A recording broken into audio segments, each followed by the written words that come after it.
Hello, everyone, and welcome to Rollin the Bones. I'm your host, Chet McCormick. Today we are at Bucker's Eden Vale Memorial Cemetery to visit the final resting place of trumpet legend Harry James. So don't go anywhere.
Born in Albany, Georgia in 1960, Harry Hag James was the son of circus performers.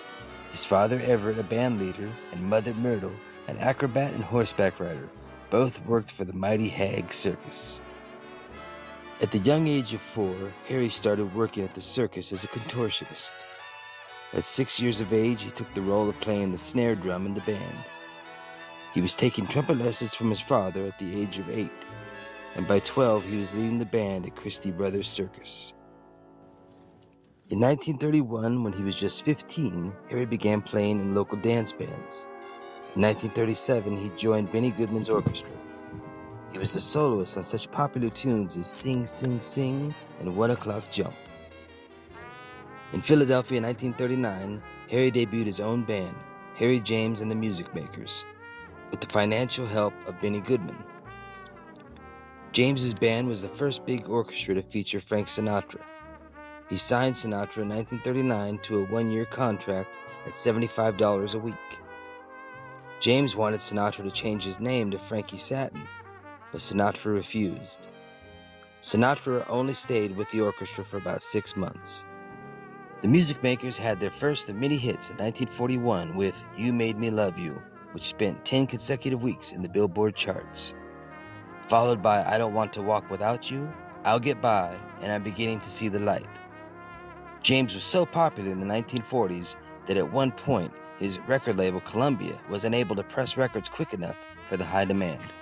The early 1940s brought the beginning of many movie appearances and the meeting of James and actress Betty Grable, which led to them eventually marrying in 1943. By the 1950s, to draw a more commercial audience, Harry decided to sway away from his jazz roots and take the band in a more of a pop direction. In 1955, Harry signed with Capitol Records. Wild About Harry was one of several releases to represent his new style he adopted from the great Count Basie. It was in the mid-1950s that James and Grable began their Las Vegas stage shows together. On June 17, 1960, while performing The Late Show at the El Rancho Casino in Las Vegas, a fire started in the backstage, which led to the whole resort being destroyed. Harry also was an owner of several thoroughbred racehorses, many of which went on to win several high-profile races. But his love didn't end with horses. Gambling, drinking, and women led to the demise of his marriage to Grable in 1965. Throughout the 60s to the early 1980s, James kept actively touring. In 1983, he was diagnosed with lymphatic cancer. Continuing to work, Harry played his last gig with the Harry James Orchestra on June 26, 1983 in Los Angeles.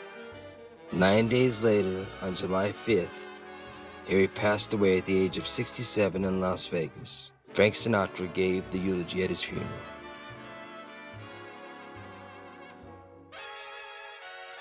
Harry James, who was nicknamed the Hawk due to his ability to sight-read music, which means to play music at first sight of reading it, was inducted into the Big Band and Jazz Hall of Fame in 1983.